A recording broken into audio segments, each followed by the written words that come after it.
Eu sou Rodrigo Belmonte e a gente vai conversar agora sobre direitos humanos e vamos falar do Pacto Internacional dos Direitos Civis e Políticos. Olha lá, esse é um dispositivo bem interessante, tranquilo também.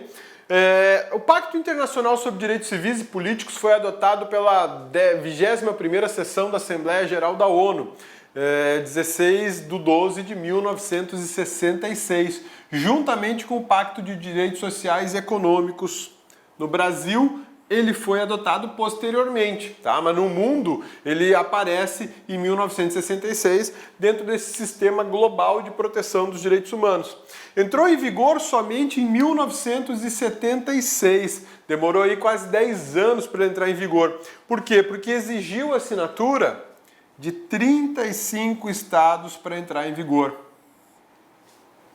Ele já existia desde 66, mas foram 10 anos para conseguir colher a assinatura de todo mundo, né? Então, cuidado com uma coisa, um momento é o momento da adoção do pacto, né? Ele foi adotado em 1966 pela ONU, mas ele só entra em vigor nesse sistema global de proteção de direitos humanos em 1976. Esse tipo de questionamento em prova derruba candidato. Por que derruba? Porque são datas, não tem coisa mais chata do que gravar data, né? Mas essa é uma data importante, você vai ter que saber. No Brasil, ele só foi aprovado em 1991.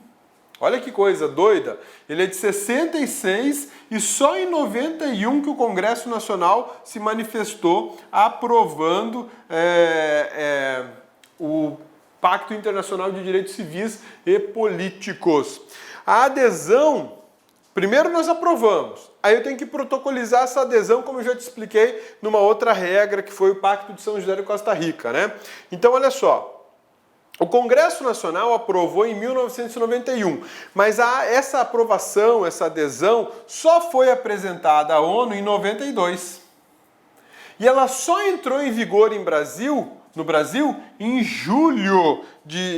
em abril de 92, e a incorporação interna só aconteceu em julho de 92. Em 91, dezembro de 91, o Congresso Nacional referenda. O depósito dessa adesão foi feita na ONU em janeiro de 92.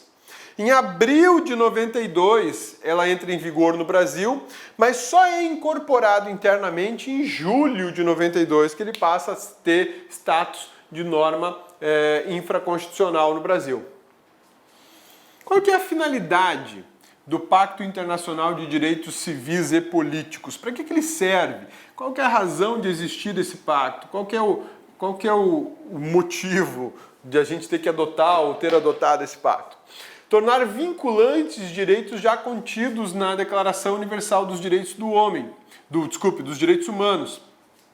A Declaração Universal dos Direitos Humanos trata de diversos direitos civis e políticos, mas o pacto aparece para regulamentar e tornar isso como caráter vinculante, sendo impossível o descumprimento pelos Estados partes que assinaram tanto a DUDH, Declaração Universal dos Direitos Humanos, como o Pacto Internacional de Direitos Civis e Políticos. Ele detalha e cria mecanismos de monitoramento internacional dos direitos civis e políticos contidos já na Declaração Universal dos Direitos Humanos e também no próprio texto do pacto.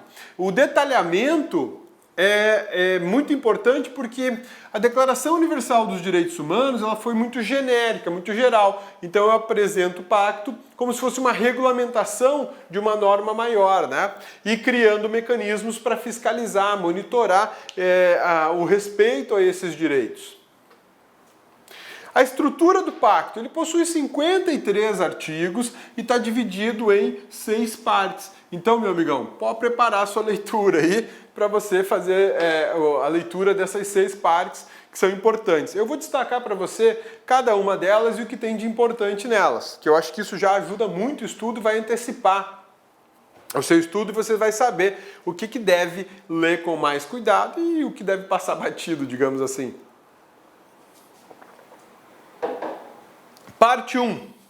Enuncia o direito de todos os povos de dispor livremente de suas riquezas. e de seus recursos naturais, e a autodeterminação, bem como o dever de todos os demais estados em respeitarem esse direito. Então essa parte 1 está mostrando de forma geral para que serve esse pacto. A parte 2 estabelece o dever do Estado de respeito e garantia de todos os direitos nele previsto e a todos que se achem em seu território, sem qualquer tipo de discriminação. É outra parte do pacto voltada para estados, impondo aos estados a obrigação de respeitar direitos humanos, tanto previstos na DUDH, que é a Declaração Universal dos Direitos Humanos, como previstos aqui no pacto, ou ainda no pacto anterior que a gente assistiu na aula passada, que fala justamente dos direitos econômicos, sociais e culturais. Mesmo o imigrante em situação irregular, ele é portador dos direitos do Pacto Internacional de Direitos Civis e Políticos. Isso é muito interessante, porque se a gente for fazer um raciocínio paralelo com o que nós temos na Constituição da República, existe uma regra lá no artigo 5º que diz assim, que todos são iguais perante a lei, sem distinção de qualquer natureza, garantindo-se aos brasileiros e aos estrangeiros residentes no país. Olha só que interessante, a Constituição fala em residência de estrangeiros no país para que eles tenham direito à inviolabilidade da vida, liberdade, igualdade, segurança e propriedade.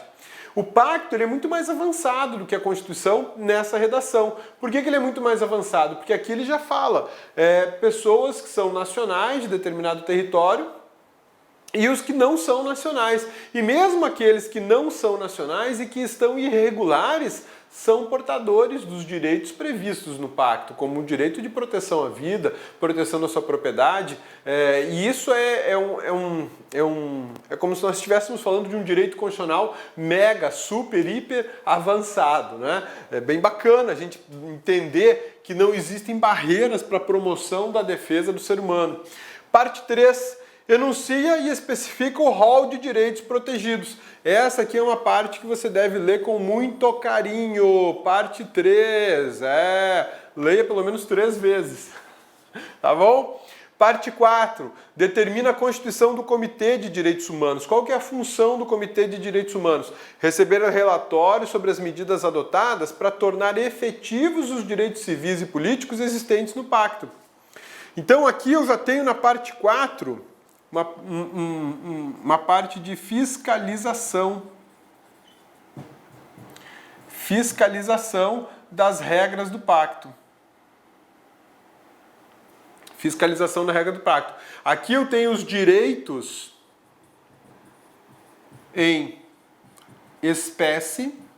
E quando você fizer a leitura, você vai verificar que eles são muito semelhantes com aqueles previstos na Constituição da República. Na parte 4 eu tenho aqui já mecanismo de fiscalização e controle. Fiscalização e controle, que é outra parte importante do pacto que você deve ter muito carinho para estudar. Na parte 5, a gente fala de como interpretar o pacto. O pacto não é de livre interpretação.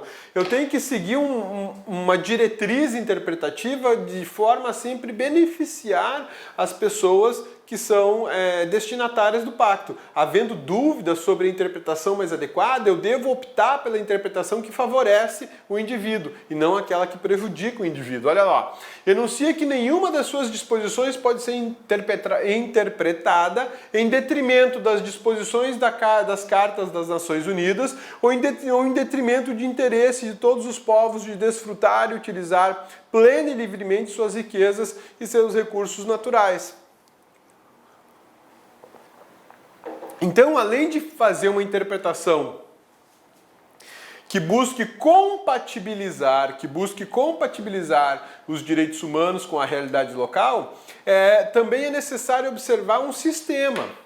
Porque quando eu interpreto direitos civis e políticos, eu não interpreto só ele. Eu interpreto direitos econômicos, direitos sociais, eu interpreto com apoio da Declaração Universal dos Direitos Humanos, eu interpreto com base na Carta das Nações Unidas.